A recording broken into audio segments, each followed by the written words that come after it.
Imagine this, a cold dressing room by a river, three men trying to process being the biggest band in the world. This period, captured vividly in interviews like the one with Everett True for Melody Maker, really exposes the immense pressure and internal conflict the band was facing. It paints a picture of intense exhaustion and increasingly tense band dynamics.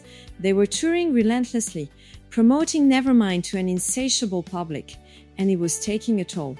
The identity conflict was palpable. They were indie kids who hated corporate rock, now embodying it on the biggest stages.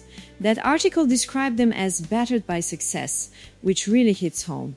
Battered is a great word for it. Kurt especially was struggling.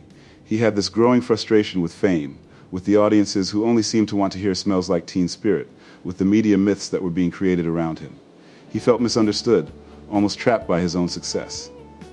He famously said, "I always wanted to be famous, but not this famous." The scale of it was just overwhelming.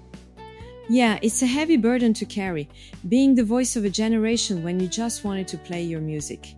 The article highlights how Kurt wanted to alienate the people who just wanted the next Teen Spirit. He wanted to make an album that was heavy, noisy, a conscious rejection of that commercial polish. That was really the genesis of what would become In Utero. Exactly, they felt this intense pressure to deliver another Nevermind, but their artistic instinct was pulling them in the opposite direction. Kurt was very clear, even back then, saying, "We don't want to write in bloom for the next 5 years, we just want to challenge ourselves."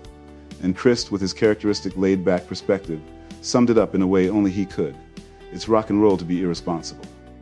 That quote from Chris really encapsulates their attitude. A desire to push back against expectations, to redefine what success meant on their own terms.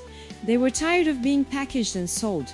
They wanted their art to be raw and challenging, not just universally palatable.